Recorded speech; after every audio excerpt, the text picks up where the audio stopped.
प्रिय छात्रों नमस्कार। एनसीईआरटी गणित कक्षा 10वीं में आपका स्वागत है। आज हम लोग प्रश्नावली 12.1 का प्रश्न क्रमांक 1 हल करेंगे। तो आइए सबसे पहले प्रश्न पढ़ लेते हैं। इसमें दिया गया है दो वृत्तों की त्रिज्याएं क्रमशः 19 सेंटीमीटर और 9 सेंटीमीटर हैं। उस वृत्त की त्रिज्या ज्ञात कीजिए जिसकी परिधि इन दोनों वृत्तों की परिधियों के योग के बराबर है।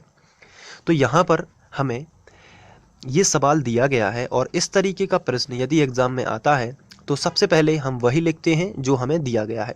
जैसे यहाँ पर हमें दिया गया है दो वृत्तों की त्रिज्याएं क्रमशः 19 सेंटीमीटर और 9 सेंटीमीटर हैं। तो यहाँ पर हमें त्रिज्याएं दी गई हैं 19 सेंटीमीटर और 9 सेंटीमीटर।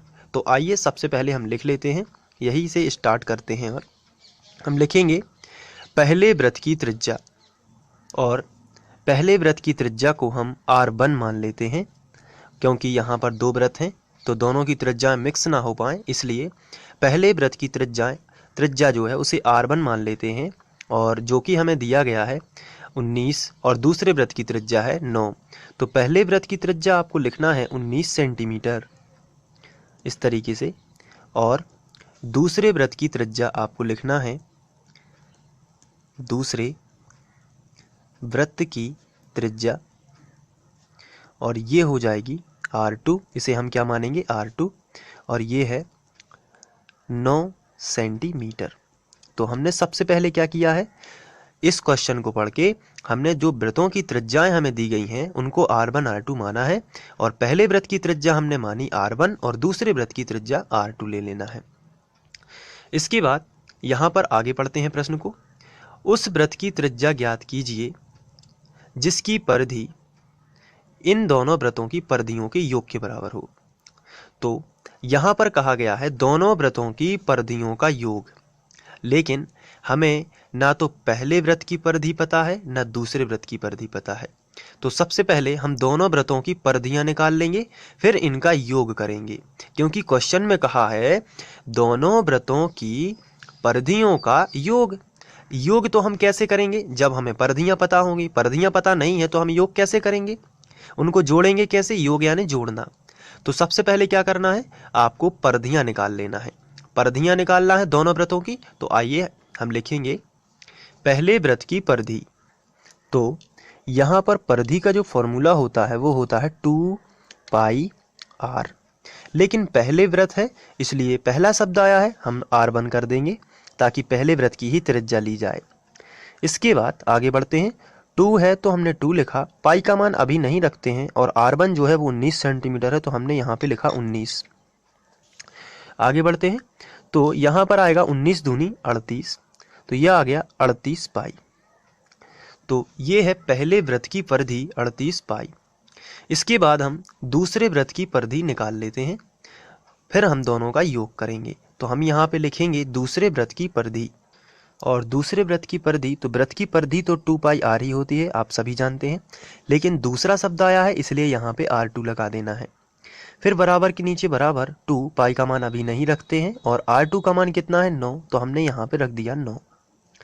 अब यहाँ पे गुणा इसलिए लगाया है क्योंकि कोई भी चिन्ह नहीं है। चलिए आगे बढ़ते हैं, 9 दूनी 18 पाई। तो ये हो गया दूसरे वृत्त की परिधि और ये थी पहले वृत्त की परिधि। अब क्वेश्चन के अनुसार दोनों को क्या करना है, जोड़ना है, और एक नया वृत्त बनता है। यहाँ पर यदि प्रश्न की बात की जाए तो प्रश्न में लिखा है उस वृत्त की त्रिज्या ज्ञात कीजिए जिसकी परिधि इन दोनों वृत्तों की परिधियों के योग के बराबर है। तो उस वृत्त की जो परिधि है, उस वृत्त की जो परिधि है, फिर से आपको सुनना है, उस वृत्त की जो परिधि है इन दोनों वृत्तों की परिधियों के योग के बराबर है। यानी कि अगर इन दोनों को जोड़ देते हैं तो प्रश्न के अनुसार वो एक नया वृत्त बनेगा। तो हम वैसा ही लिखते हैं, सबसे पहले हम लिखेंगे प्रश्नानुसार, और इसके बाद जो नए वृत्त की परिधि है तो हम यहाँ पे लिखेंगे नए वृत्त की परिधि, नए वृत्त की परिधि बराबर होगी पहले वृत्त की परिधि प्लस दूसरे वृत्त की परिधि। चलिए आगे बढ़ते हैं, तो नए वृत्त की परिधि हमें पता नहीं है तो इसके लिए हम इसका फॉर्मूला बस लगा देते हैं 2πr। इसमें हम r1 r2 नहीं लगाएंगे, केवल r ही लिखेंगे, और ये r1 r2 से ही है। पहले वृत्त की परिधि हमने जो निकाली थी वो है 38 पाई। आप देख सकते हैं पहले वृत्त की परिधि थी 38 पाई, तो हम यहाँ पे लिखेंगे 38 पाई। तो लिख देते हैं 38 पाई प्लस दूसरे वृत्त की परिधि है वो है 18 पाई, तो हमने लिखा 18 पाई। अब यहाँ से 2 पाई r हमने ज्यों का त्यों लिखा, 38 और 18 दोनों को जोड़ दिया, तो यहाँ से जोड़ देते हैं 8 और 8 16, 6 आ जाएगी, हासिल आ जाएगी 1, 3 और 1 4 और 1 हासिल की 5, और यहाँ पे पाई, तो 38 पाई और 18 पाई हो जाएंगे 56 पाई। यहाँ से हम पाई और पाई को कैंसिल कर देते हैं, तो आपको मिलेगा 2r बराबर 56, यानी कि r बराबर 56/2। r से 2 से कैंसिल करेंगे तो r का मान आएगा 2 दूनी 4, बचेगा 1, 2 अट्ठे 16, तो ये आएगा यहाँ पर 28 सेंटीमीटर, क्योंकि हमें सेंटीमीटर में त्रिज्याएं दी गई थी, इसलिए r का मान आएगा 28 सेंटीमीटर। तो हम लिख सकते हैं अतः नए वृत्त की त्रिज्या 28 सेंटीमीटर होगी, इस तरीके से। तो इसे आप लिख सकते हैं, और इसके लिए मैं आपको पहला स्क्रीनशॉट या वीडियो को आप पॉज भी कर सकते हैं। चलिए आप यहाँ से लिख सकते हैं, या स्क्रीनशॉट ले लीजिए और इसके बाद ये लिख लीजिए और फिर ये लिखिए। तो ये आशा करता हूँ कि आप लोगों को ये समझ में आ गया होगा। Thank you.